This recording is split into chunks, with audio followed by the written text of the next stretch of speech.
believe me, I have no problems, of course, with confrontations. It was rather, shall I say, in terms of what I have going with both my lovely producer and my secretarial assistant, is they keep me in check and they try their best to prevent me from becoming too extreme or going to extremes. So believe me, that's a positive, and I It was appreciate that. it was delightful. I was getting a chuckle out of it actually. Good, good. That's wonderful. Thank you so much. And you take care, lovely lady. I'm going to move on to a far less lovely individual with your permission, Mr. John Warrington. Is that okay with you, Paula? Awesome. Okay, Thank wonderful. you. And thank you. And with that, we bring on our friend in the United Kingdom, stranded on that inhospitable island. And Mr. Warrington, how are you being treated over there in the here and now? Not particularly well, but I don't really give a shit. Um, yeah, that's just the way it goes. I mean, they try, they bring me down, but it doesn't work because they're not really that good. Um, people talk about Illuminati mind controls, and it's like I go out and I will like deliberately take the piss on an army. I'm under Illuminati mind control. But you know that Illuminati actually means British, basically, if you work it out. And so I've never claimed to be British, so it doesn't work on Right, me. right. Although I'm Well, English, but you know. so yes, I was about to say that there does seem to be a kind of difference in identity between many people who consider themselves to be English as opposed to be British, or British as opposed to be English. You feel yourself kind of removed from both identities at this point, kind of more above all that, or Mm, what? yeah, sort of similar. I live in England basically, so I can claim to be English, but I'm also like my own sovereign state. And jokingly, I say with some of my friends, I'm from Maggotaur. Right, Yeah, right, my own state, nation state of Maggotaur. But right. it sounds like a joke, but it's actually also totally serious because it doesn't.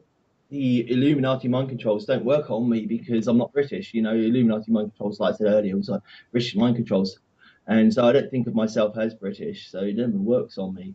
Well, that's a very interesting point in terms of one's identification changing their perspective, which is kind of like what I'm trying to say about the difference with acculturation and alienation.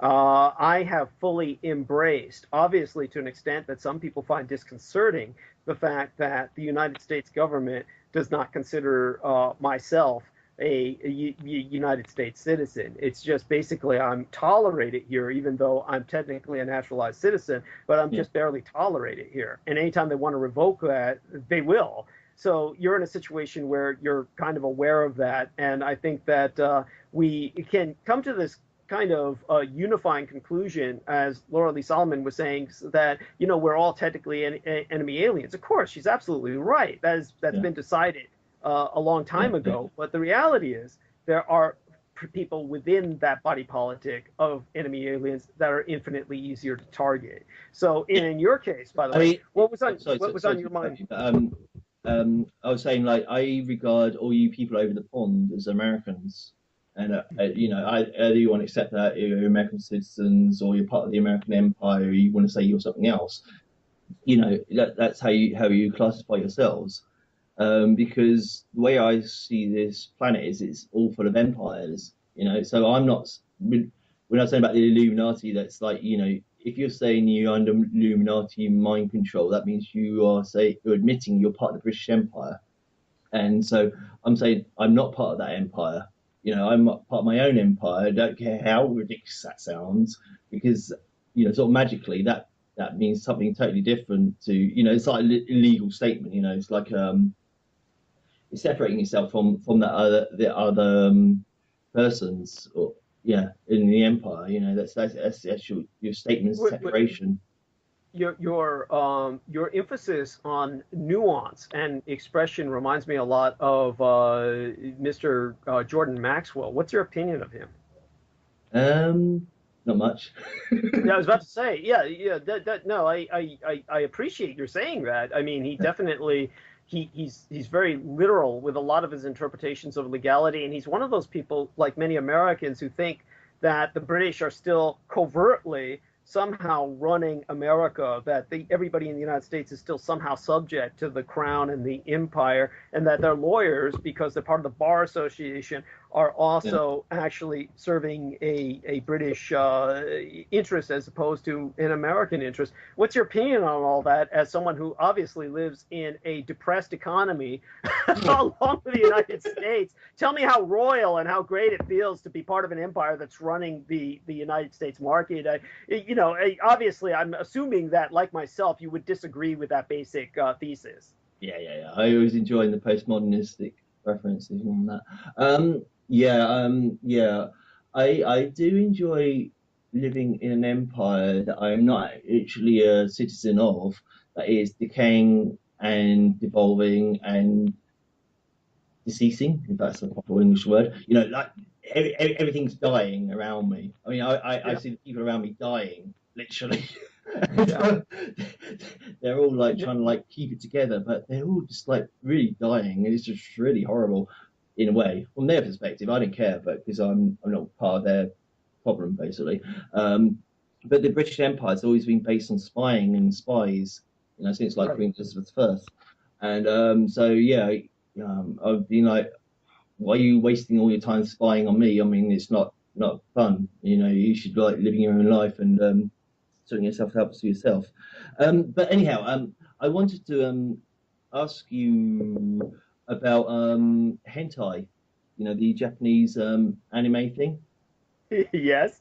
Yeah, and do you have any idea who it originated from? I mean, it's sort of like a sort of question. I don't know what you call it. I'm self-educated, so I don't know all the phrases used in particular situations, which is like really hilarious when I talk to the elite, because they're I all think that's educated through certain systems, and so they can backtrace and find out, oh, your mindset is like on this and like wavelength, and so you like went to the institute or whatever. But I'm like somebody who's like basically studied from themselves, and I studied from libraries and stuff like that. right. And so, Right. No. I said, Yeah. Oh, yeah. So no, understood. So basically, as an autodidact, what you're saying is that you may not know the technical way within a more Japanese acculturated parlance to ask about hentai and exactly where that might have originated from in terms of, say, certain kinds of media or forms of expression.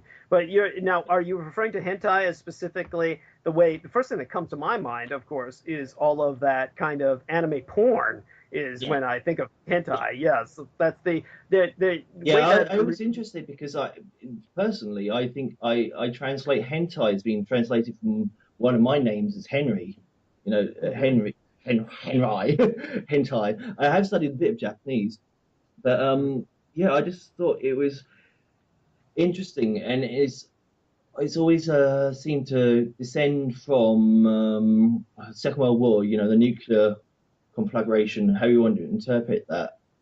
Well, Um, there's always been illustrated pornography in Japan, just like there yeah, was anywhere. They found a lot of cylinders from the Mesopotamian and Sumerian empires that have actually they were trying to deepen them or add a depth to them by comparing them to the the Kama Sutra of yeah. sexual positions. But there's another thesis that they might simply have been the pornography of the day. So that is no doubt, well, that is definitively what has happened with a lot of Japanese scroll painting. There was always certain pornographic literature and cartoons. So the hentai definitely comes out of that, but it received a much more, shall we say, expressive boost with the war. And there Yeah. was a lot more that came in with a lot of input from different cultures, because then they started incorporating a lot of fantastic imagery involving basically white people. Yeah, And yeah. specifically, the people stopped looking Japanese and began to look more and more hybridized. So, Noreen, we'll let you close off with that. Say goodbye to the listenership on that note, as well as Madame Solomon, please. Bye, everybody. See you next week. And you as well, Madame Solomon. At any rate, thank you so much, everybody, who joined Yes. us.